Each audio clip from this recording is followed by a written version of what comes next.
Exile, PoE Academy here, this time with a Manabond Hierophant. This build is hands down the tankiest dude I've ever played in PoE once you have all the bits and pieces together, and it uses Cyclone. I love Cyclone. The build is very good for a Sanctum as you move while dealing damage, and it insta-kills most enemies. It's also a very solid mapper, but the best version of the build is kinda set in stone, so you can't make many adaptations to it. The build is very cheap for what it's capable of because not many people engage in the archetype at the moment. My setup comes from another YouTuber called Connor Converse. Connor was able to deep delve with his min-maxed version and kill an all at def 2328 with pretty nasty mods. I will link his channel below if you want to follow him.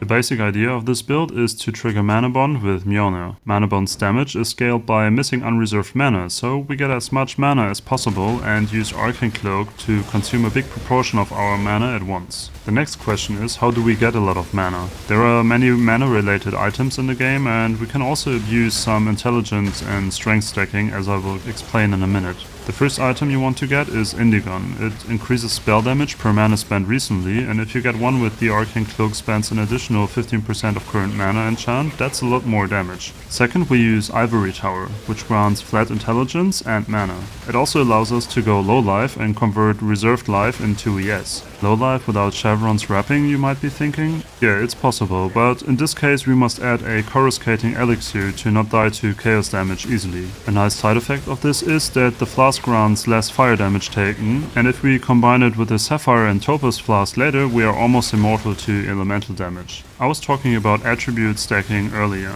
and how we do this? By using the Shaper's Touch gloves, which provide ES and mana per 10 strength for example. These gloves also solve our accuracy issues to trigger Manabond with Mjolnir consistently. Look out for a pair of these with the elemental weakness on hit corruptions, as they are quite cheap at the moment. I bought mine for 25C before Christmas. This is the baseline of unique items in the build, and on the remaining rare items you want to make sure to get as much intelligence, mana, strength and resistances as you can. If you have some more money to spend, you can also add in 2 split personalities into the mix. The cheap version is strength and mana, and on a higher budget you can buy some with strength and intelligence.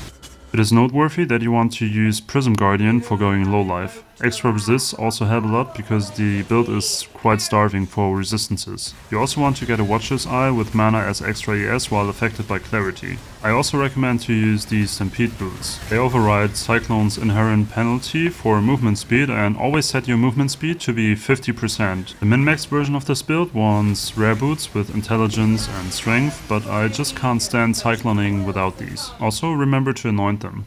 The passive tree is pretty straightforward as you want to grab mainly mana nodes. Also you want to add some ES nodes and grab Iron Will and Painted Human for a lot more damage, and Zalf's Oath for some ES regen. A Healthy Mind jewel goes into the upper middle jewel socket. The 2 large cluster jewels aren't mandatory if you're just starting out, but they are great damage upgrades for the endgame setup, and make sure to not miss the Energy Shield Mastery for stun threshold is based on ES in the center. The skill setup of this build is also straightforward. Manabond, Controlled Destruction and Lightning Pen go into Mjolnir, and Grace, Zealotry and Val Discipline into your offhand to reserve life instead of mana. You want an Arcane Cloak setup to eat up your mana as explained earlier, and your default damage and Mjolnir trigger setup is Cyclone cast while channeling, linked to Arc. Arc is very good because it chains to targets outside of your Manabond range, making clear quite smooth. And here's another secret of the build. Use Anomalous Mana Leech, although it might be a little bit more expensive, to make Arc also pump out quite a lot of damage due to the damage per mana spent mechanic. Since you don't reserve any mana, you can also abuse one Eternal Blessing setup, which is quite underrated in my opinion.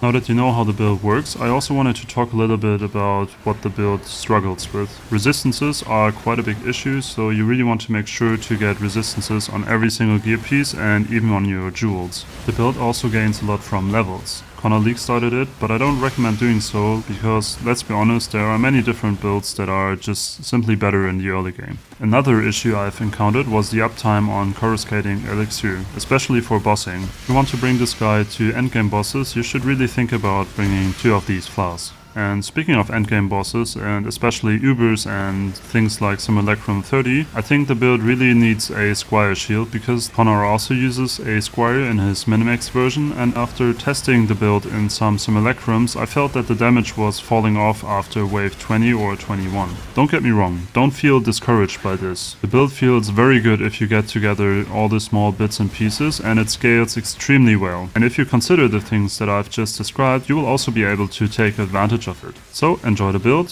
happy hunting Exile, and see you in the next one.